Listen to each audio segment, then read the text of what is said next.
We included Bailey in our video, guys, because you guys have been responding so well to all the posts that we've done of him, so we thought you guys might like to see our dog. So this is our 2-year-old white lab, Bailey. So today, we are here to talk to you guys about the perfect age to go to Disney.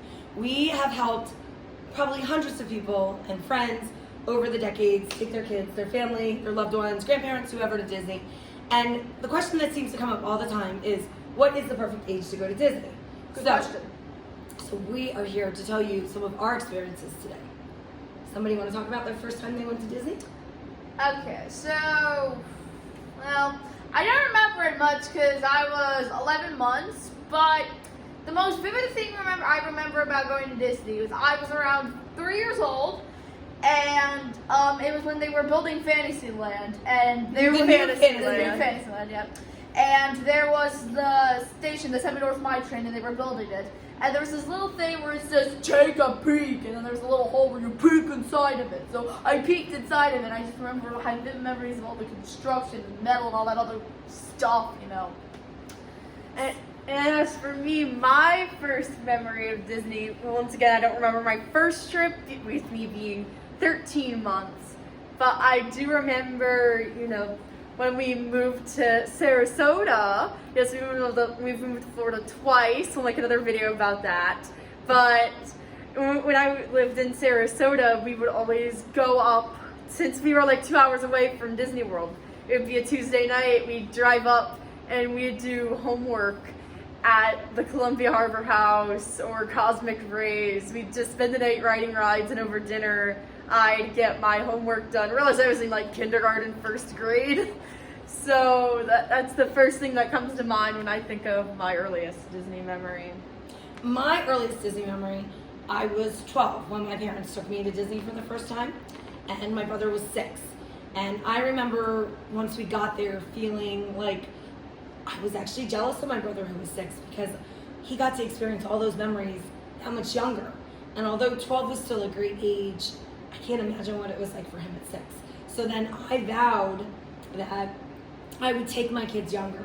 And we took, like Mackenzie said, she was 11 months, right? You always do things earlier with your second child. After you break it with the first child, and we took it 13 months.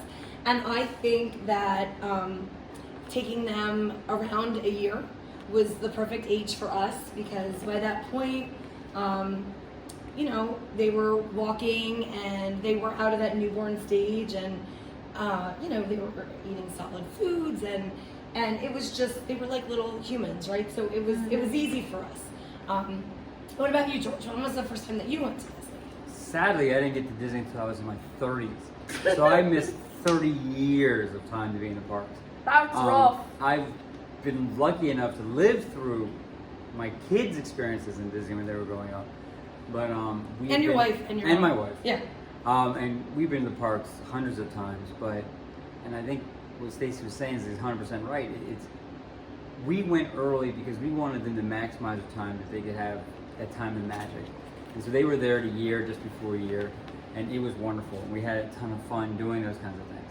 And I think really, as a parent, you know your kids, you know your children, and you know what they're able to, what they're capable of, and then what you're capable as a person. And can you manage that? Because if you're flying in from out of state, what it is to fly in with a baby, what it is to rent a car with a baby, what it is to get the luggage out and all that, those are things you need to consider. But we always say, yes, you can.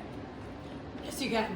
Yes, you can. You just find a way to do it, and you do it, because those are memories they'll never forget.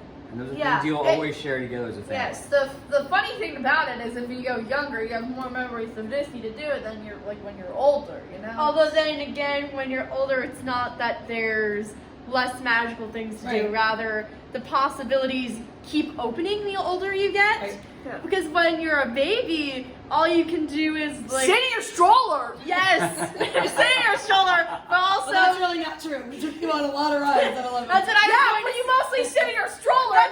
That's what I was going to say. As a baby, you get to go on the simple rides, like It's a Small World and the carousel.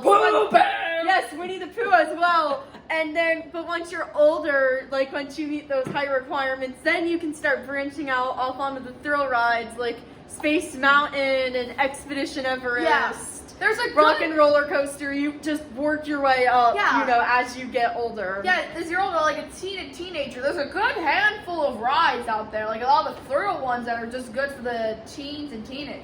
Right, a lot of people think that your kids are going to outgrow Disney, right? You have to take them when they're little, because once they're teenagers, they would never want to be caught in the park. You have to take them to Universal. Well, that is like truly not true. I can tell you, coming from a Disney family, there are a ton of thrill rides and a ton of the more simple rides, like Small World and Haunted Mansion. yeah, and things like that Haunted give me Mansion joy more for through- teenagers. But that give me joy through all the ages. Yeah, right? like there are like many rides that for all ages, like Pirates, Haunted Mansion, you know. So I think really what we're all saying is that as your kids grow up, the park evolves and changes because they can do more things and experience different things. So it's always new and it's always different. And so whatever age you decide to start bringing your child, it works because then as they get older, it's just more and more and more you can do and more you can experience. But George, stop a second, because Disney is not just for kids. Let's talk about life before Addie and Kenzie. Before the three of them existed, what did the two of us do? Bye-bye. Bye-bye. Oh, they're gone now. We bought a timeshare and we did Disney for adults. And let me tell you, you want to talk about fun? Disney for adults, they're falling. Disney for adults is amazing. If you guys haven't done it, or if you've done it, you know that there are tons of fabulous restaurants and dining, Yep. and you can experience all the countries at Epcot and all the rides. We have great times with them, but there's times when we would leave them or leave them with a babysitter, and even now, George and I will just go, well, we don't have to leave them with a babysitter anymore, but we'll go and just do Disney, just us. Yep. So I think what we're saying, you guys can come on And again. they're back. Here they go!